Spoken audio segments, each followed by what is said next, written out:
എല്ലാവർക്കും നമസ്കാരം. നമ്മൾ ഓർക്കേണ്ട സമയമായെന്ന് എല്ലാവർക്കും അറിയില്ല.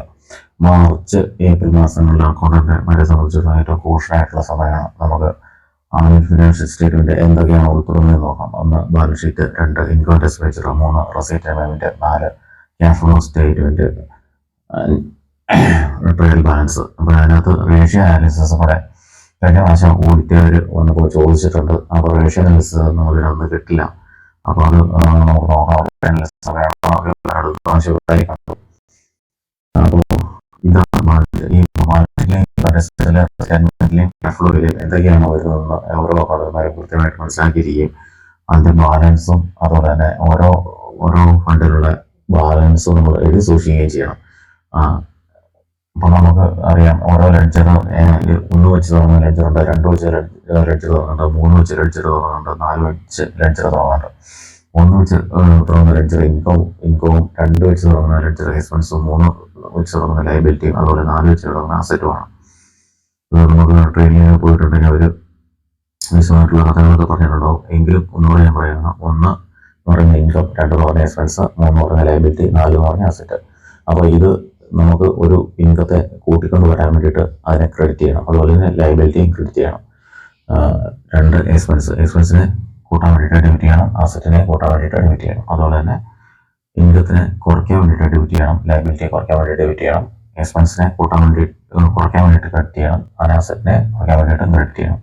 ഈ കാര്യങ്ങൾ നമ്മൾ മനസ്സിലാക്കിയിരുന്നാൽ മാത്രമേ നമുക്ക് മാർച്ച് മാസത്തിൽ നമ്മൾ കുറേ ചെയ്യാനുണ്ട്. നമുക്ക് ഇയർ ഓപ്പണിംഗ് ഇയർ പ്രോസസ്സിംഗ് ഉണ്ട്. അതിൽ ഏപ്രിൽ ചെയ്യേണ്ട കുറേ കാര്യങ്ങളുണ്ട്, അതുപോലെ മാർച്ച് ചെയ്യേണ്ട കുറേ കാര്യങ്ങളുണ്ട്. അപ്പോൾ അത് എല്ലാം തീർച്ചാൽ മാത്രമേ ഈ ആനുവൽ ഫിനാൻഷ്യൽ സ്റ്റോക്ക് കുറ്റമറ്റതായിട്ട് നമുക്ക് കിട്ടുകയുള്ളൂ. അപ്പോൾ കുറ്റമറ്റതായിട്ട് എത്രയോ ഭംഗിയായി കൊടുത്താൽ മാത്രമേ നമുക്ക് ഓഡിറ്റിൽ ഒബ്ജക്ഷൻ, അതായത് അൺക്വാളിഫൈഡ് സർട്ടിഫിക്കറ്റ് കിട്ടുള്ളൂ. അൺക്വാളിഫൈഡ് സർട്ടിഫിക്കറ്റ് കിട്ടിക്കഴിഞ്ഞാലാണ് നമുക്ക് ഏറ്റവും നല്ലത്. അപ്പോൾ അതിന് വേണ്ടിയിട്ട് എല്ലാവരും ശ്രദ്ധിക്കണം. അപ്പോൾ അതിൻ്റെ കൂടെ നമുക്ക് കുറേ ലിസ്റ്റുകൾ എഴുതി വെക്കാറുണ്ട്. ഈ ലിസ്റ്റ് അപൂർണമാണ് നമ്മൾ എങ്കിൽ ഞങ്ങൾ പറയാനാണ് demand register, appropriation control register, advance register, deposit register. ഈ ഡിമാൻഡ് രജിസ്റ്റർ എന്ന് പറഞ്ഞു കഴിഞ്ഞാൽ നമുക്ക് കിട്ടാനുള്ള അതായത് റെന്റ്, അതുപോലെ തന്നെ പ്രൊഫഷൻ ടാക്സ്, ലൈസൻസ്. ഈ അപ്രോപ്രിയേഷൻ കൺട്രോൾ രജിസ്റ്റർ എന്ന് പറഞ്ഞാൽ നമ്മുടെ B4 ബാലൻസ് ഷീറ്റിൽ B4 നിൽക്കുന്ന എല്ലാത്തിൻ്റെയും അപ്രോപ്രിയേഷൻ കൺട്രോൾ രജിസ്റ്റർ വേണം. അപ്രോപ്രിയേഷൻ ബാലൻസ് ഓപ്പണിംഗ് ബാലൻസ് എത്രയായിരുന്നു, നമുക്ക് ഈ വർഷം കിട്ടിയത് എത്രയാണ്, നമ്മൾ ഈ വർഷം ചെലവഴിച്ചത് എത്രയാണ്, നീക്കിവാക്കിയത് എത്രയാണ് എന്നാണ് ഈ അപ്രോപ്രിയേഷൻ കൺട്രോൾ രജിസ്റ്റർ കൊണ്ട് സൂചിപ്പിക്കുന്നത്. അതിന് അപ്രോപ്രിയേഷൻ കൺട്രോൾ രജിസ്റ്റർ എഴുതാനായിട്ട് പ്രത്യേകമായിട്ട് ബുക്ക് വേണമെന്നൊന്നുമില്ല. അപ്രോപ്രിയേഷൻ ACR തന്നെ ഞാൻ എഴുതുള്ളൂ, ACR ഇല്ല എന്നൊന്നും പറയണ കാര്യമില്ല. നമുക്കൊരു എക്സൽ ഷീറ്റിൽ പോലും തയ്യാറാക്കാവുന്ന കാര്യമുള്ളൂ.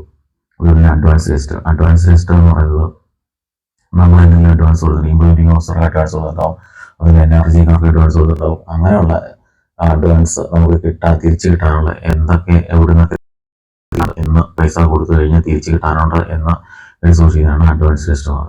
ഈ ഡിപ്പോസിറ്റ് നമ്മൾ പലരുടെ കയ്യിൽ നമ്മൾ ക്യാഷ് വാങ്ങിച്ചിട്ടുണ്ടാവും, റെന്റ് ഡിപ്പോസിറ്റ് ആയിട്ടും അതുപോലെ തന്നെ സെക്യൂരിറ്റി ഡിപ്പോസിറ്റ് ആയിട്ടും ആർക്കൊക്കെയാണ് തിരിച്ചു കൊടുക്കാനുള്ളത് എന്ന് സൂക്ഷിക്കാൻ വേണ്ടിയിട്ടാണ് ഡിപ്പോസിറ്റ് രജിസ്റ്റർ. അപ്പോൾ ഇത്തരം കാര്യങ്ങളാണ് ഞാൻ ആമുഖമായിട്ട് പറയുന്നത്. അപ്പോൾ ഇത് എല്ലാവരും ഒന്ന് ഫോളോ ചെയ്യുക. അപ്പോൾ ബാക്കി കാര്യങ്ങൾ ഞാൻ അടുത്ത ദിവസം പറഞ്ഞുതരാം. ഇത് എങ്ങനെ ഉണ്ടെന്ന് ഞാൻ നോക്കട്ടെ.